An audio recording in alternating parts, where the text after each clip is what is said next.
Hi Liam, how you doing? Yeah, all good. Thanks yourself. Yeah, solid training week. Obviously, as always, process of reviewing the game at the weekend, and then yeah, had a really quite strange to have back-to-back training weeks. So it's been obviously a good opportunity to get back on the grass and link some of the video work to the work that we've done on the grass, collectively and individually. So it's been a good week. I suppose you just want to put that second half performance last time round into a full 90 minutes. Is that the case? Yeah, that's pretty much the message. And even first half, we had elements of really good control without creating the volume of chances we created second half. But even the first half, there was still a good 20, 25 minutes. And even in the 15 minutes that wasn't great, they didn't create anything, they didn't cause any problems. It was more us in terms of understanding how to build. So, there was still a lot of positives first half, I think, as well. What we did second half, I thought, was just had more intent, more purpose, more directness with play, but at the same point kept the level of patience we needed to try and break down the block. So yeah, a lot of positives to take out of the game. I thought last Saturday, second half especially, and that will be the challenge tomorrow. Can we start like that and take it into the full game? When you analyse the game back, your game back, do you see different things to what you do during the game? Are you seeing things slightly differently? As in, you mean post the game immediately to what you then watch it back? Yeah, if you watch the video back of the game just to see what was right and what was wrong. Yeah, and I always watch it straight back, irrespective of how it goes. I think what it allows you to do is, when you're in the game, the pressure, the emotion that gets attached to the game, and with the referee, with with mistakes that happen, it's an emotional sport that we all are invested in, that we care about. So you definitely watch it through a more emotional lens, when it's live on a Saturday afternoon, for example, which is why it's key then to watch it back through a trying to remove the emotion from the game and actually watch it from from an angle of what like you said, what went right, what didn't go right, what can we improve on, what do I need to show this player, what do I need to show this unit, what do I need to show the team, and we go through that process every single week, every single game. So yeah, it was one that, watching it back last Saturday, the emotion probably felt the same watching it back in terms of after the game, the frustration given the areas we got into, and how much dominance we had. I think it was Sir Alex Ferguson and a few others have said that you learn more when you go through bad patches. Do you feel that way? Yeah, got to come out of it first. I think probably it's easy to say that when you're out of it. I think when you're in it's a case of sticking together. It's a case of staying true to us, our values as people, but our values and our principles of play, I think, are really important. That we had a period earlier in the season where we weren't playing great, but I think in that period it allows you to then go, right, and this is us, this is what we believe in, this is what we do. Let's get better at it. And we had that Brandon Bristol time was a game that sticks in mind. I think since then we've progressively got better at doing us, and everything was there last week apart from the finish at the end of it. And that the performances have progressively, for me, in the last 6 8 weeks, the performances have progressively been getting better, and getting closer to winning games. And it's a case now of getting that break. And you can't rely on luck. I think you have to rely on quality and consistency, in actions and behaviours. And that's the message for tomorrow. We have to go and perform to the level that we know we're capable of. And you do that, and I'm confident that we will get a result. Have you asked for advice off anyone about what it's like to go through a period like this where you're struggling to get results? Yeah, I'm fortunate. I've got numerous people around me that are extremely experienced, that have been through similar positions. So yeah, for me, it's a journey about learning and getting better and improving. And I'm definitely doing that in the position I'm in, but I also think the group are as well. So I think it is around understanding where we're at, being realistic with it, and then understanding how do you get out of it. And like I said, the biggest thing for me is the behaviours. It's around showing the right level of discipline, the focus, the bravery, the being up for the fight, being up for the scrap. That they're the starting points for me. And then obviously the actions, the tactical, the quality comes after that. These next 4 to 6 weeks, your three away games are at Peterborough, Plymouth, who's the other one? Portsmouth. Really tough ones on paper. So the home games are really key for you, aren't they? I think they're all key, to be honest.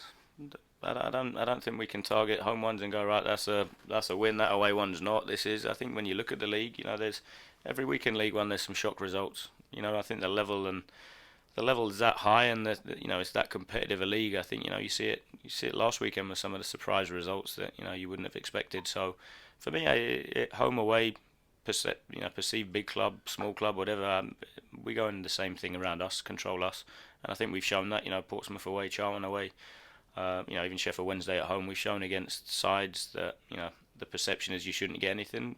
We've shown that performance-wise, quality-wise, we've got it. It's our challenge is to consistently do it now. So for me, I'm not worried who we play. To be honest, I think it's around controlling us, our behaviours, and our quality to make sure that we get something from games. You mentioned about the fight and the spirit that your team need to show. Sometimes they're a nice team, MK Dons. Can you label them at that? Do they need to maybe try and not be quite so nice? It depends what you define as nice. I think we obviously analyse everything, and we're actually working harder than we did last season. When you look at the physical data, for me, it's not. I wouldn't say it's about being nice. I think that the biggest thing for me is quality. I think it's having that ruthless edge in and around the penalty box, and having that, whether it's a ruthless edge or whether it's actually an element of composure and not panicking and not rushing things. I think that's the biggest thing when I look at second half. I didn't think we played nice at all against Burton last week. I thought we were ruthless in terms of how we passed the ball across the pitch, especially second half, how we made meters, how we controlled second balls, how we restricted them to very little. That the bit for me then wasn't nothing to do with niceness, it was then just quality on the final bit. And Mo Isa now has had quite a few games. Do you think he's back, really match sharp? Because once he is, then you've got a real strike on your hands.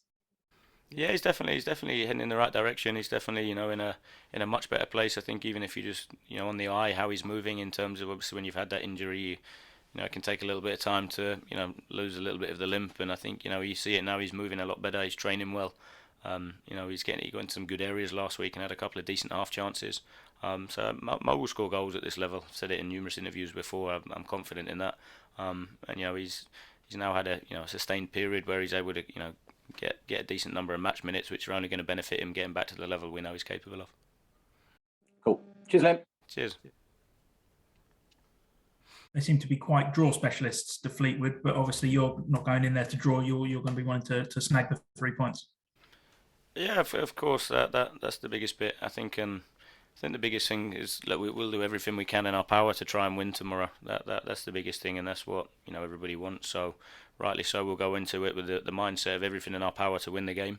And then the biggest bit, I say it most weeks, is understanding how you do that, and that is by being brave, stepping up, playing our game, and earning the right to go and dominate the way we want to.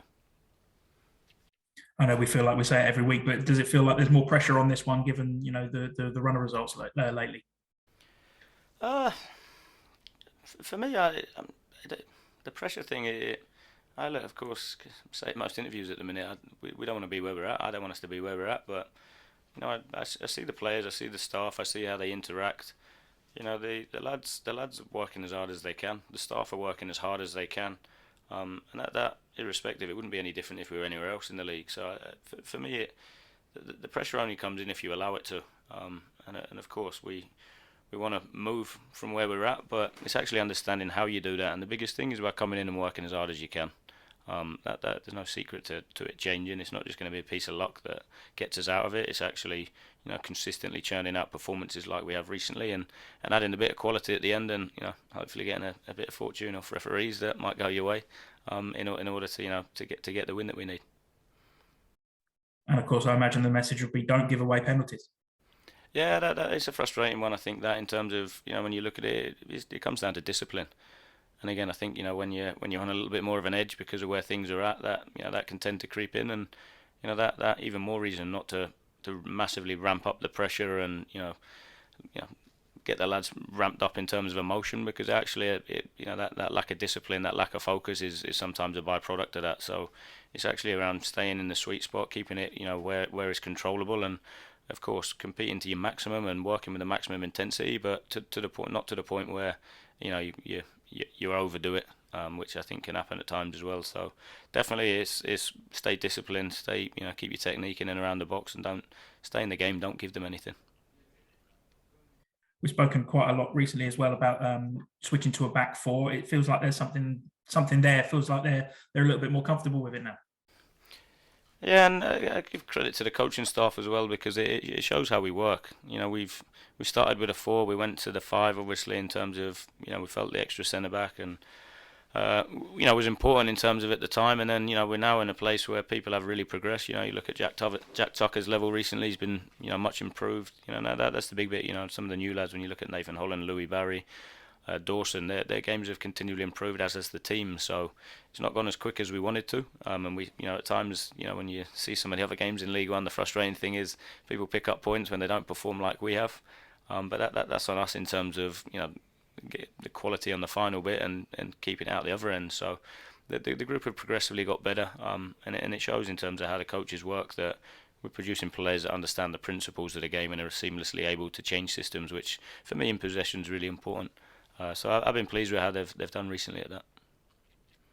And on Jack Tucker, it does feel like now he's got his feet under the table a little bit more in your side.